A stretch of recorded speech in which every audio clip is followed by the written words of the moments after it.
विरोधी उल्टा चश्मा पहना है तो उसको दिखेगा कहाँ से? अंधे को सोने के थाली में खाना दे दीजिएगा तो क्या समझेगा कि सोना का थाली है कि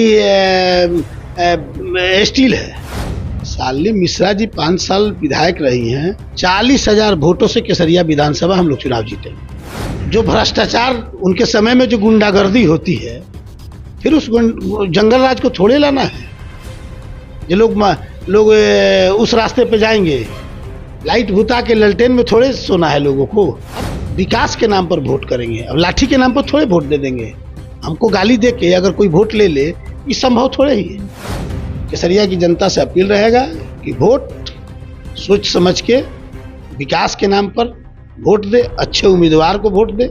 जो तांडव करे, गुंडागर्दी करे, जो जंगल राज कायम करे, उसको वोट नहीं करे। दोस्तों, बिहार विधानसभा चुनाव के कुछ ही दिन रह गए हैं और हम लगातार अलग अलग विधानसभा में जा रहे हैं। और अभी हमारी जो मौजूदगी जो है केसरिया विधानसभा क्षेत्र में है, जहां से एनडीए के शालिनी मिश्रा प्रत्याशी बनाई गई हैं। और एक तरफ देखें तो यहाँ से महागठबंधन से वरुण विजय लड़ रहे हैं वीआईपी की सीट से, तो टिकट से। तो इनसे यहाँ पे केसरिया में है, यहाँ पे मुख्य पार्षद है रिंकू पाठक जी, इनसे जानने का प्रयास करेंगे। ये वरिष्ठ भाजपा नेता है और एनडीए से में लगातार यहाँ पे मजबूती अपना दमखम दिखा रहे हैं। इनसे बात करेंगे। सबसे पहले तो स्वागत है। नमस्कार। आपके चैनल के माध्यम से आपके सभी श्रोताओं को रिंकू पाठक का नमस्कार, आदाब, सलाम, प्रणाम। क्या रहेगा केसरिया में इस बार, क्या माहौल चल रहा है? केसरिया माहौल के केसरिया में एनडीए की आंधी है, एनडीए का लहर है। नीतीश कुमार जी और नरेंद्र मोदी जी के जो विकास हुआ है, उस विकास के नाम पर सारे लोग वोट दे रहे हैं। तो शालिनी मिश्रा 5 साल से विधायक हैं, क्या काम हुए हैं, क्या किस मुद्दे पे चुनाव लड़ रहे हैं इस बार? शालिनी मिश्रा जी 5 साल विधायक रही हैं, तो जो विधायक, जो सरकार का जो काम है, गरीबों को मुफ्त बिजली, राशन फ्री, वृद्धा पेंशन 400 से 1100, प्रत्येक महिला को सशक्त बनाने के लिए, रोजगार के लिए 10-10 हजार की राशि दिया गया है। कितना काम गिनवाइएगा? काम का कोई कमी सरकार के समय थोड़े रहा है। इसलिए विकास के नाम पर वोट हो रहा है। शालिनी मिश्रा जी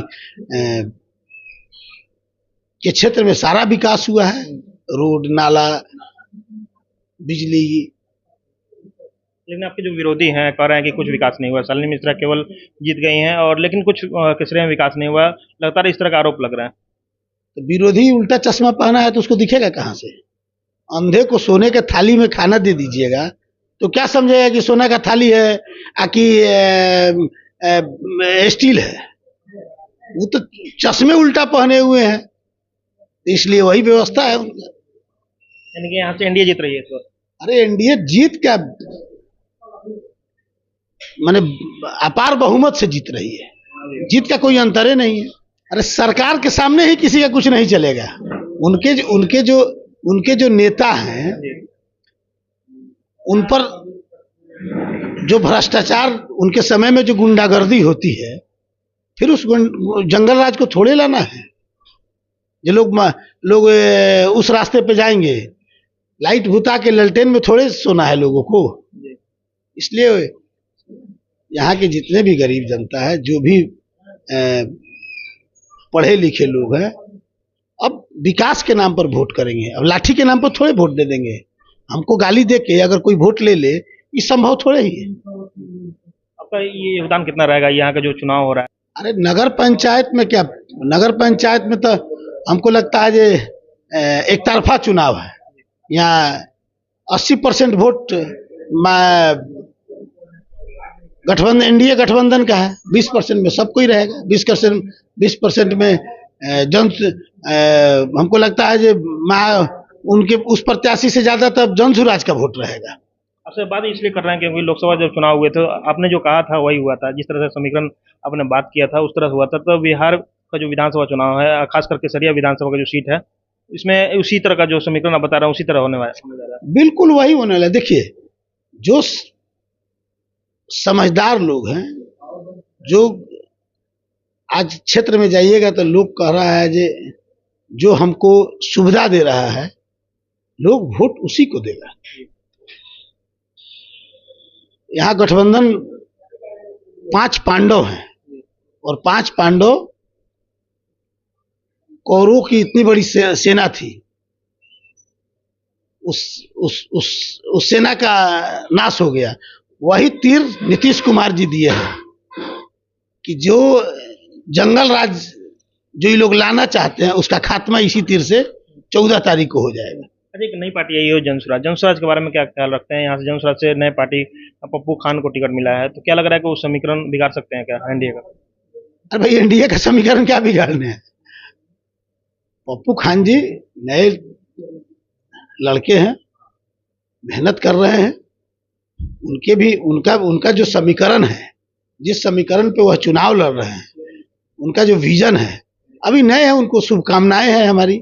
ये मेहनत करे, आने वाले भविष्य में मेहनत करेंगे तो आने वाले भविष्य में उनके। आप बोल रहे हैं शालिनी मिश्रा जीतेंगी, तो वोट का कितना अंतर रहेगा? कितना वोटों से जीत रही हैं? 40,000 वोटों से केसरिया विधानसभा हम लोग चुनाव जीतेंगे। 40,000 वोट? 40,000 वोट से। यानी कि विरोधी धराशायी हो जाएगा इस बार। अब विरोधी है ये नहीं है तो विरोधी है क्या? विरोधी तो हमको तो लगता है यहाँ 2 नंबर में जनसुराज नहीं रहे। 2 नंबर में जनसुराज रहेगा? बिल्कुल 2 नंबर में जनसुराज रहेगा। बहुत बड़ी बात बोल रहे हैं। उसके पास समीकरण है भाई, उसको अपना समीकरण का भी तो वोट मिल रहा है। माने हम अपने समीकरण गिना रहे हैं, हम समीकरण गिना रहे हैं, वो भी तो अपना समीकरण गिना रहा है, उसके पास भी समीकरण का पूंजी है। वह समीकरण अगर उसको मिला तो 2 नंबर में रहेगा। क्या अपील रहेगा केसरिया की जनता से? केसरिया की जनता से अपील रहेगा कि वोट सोच समझ के विकास के नाम पर वोट दे, अच्छे उम्मीदवार को वोट दे। जो तांडव करे, गुंडागर्दी करे, जो जंगल राज कायम करे, उसको वोट नहीं करे। चलिए, हमारे साथ रिंकू पाठक थे, यहाँ के मुख्य पार्षद हैं, और बात कर रहे थे केसरिया के विधानसभा पर चर्चा हुआ। वीडियो पे आपकी क्या प्रतिक्रिया कमेंट बॉक्स में छोड़िएगा। आप सदा का टाइम देख रहे थे, बहुत बहुत शुक्रिया।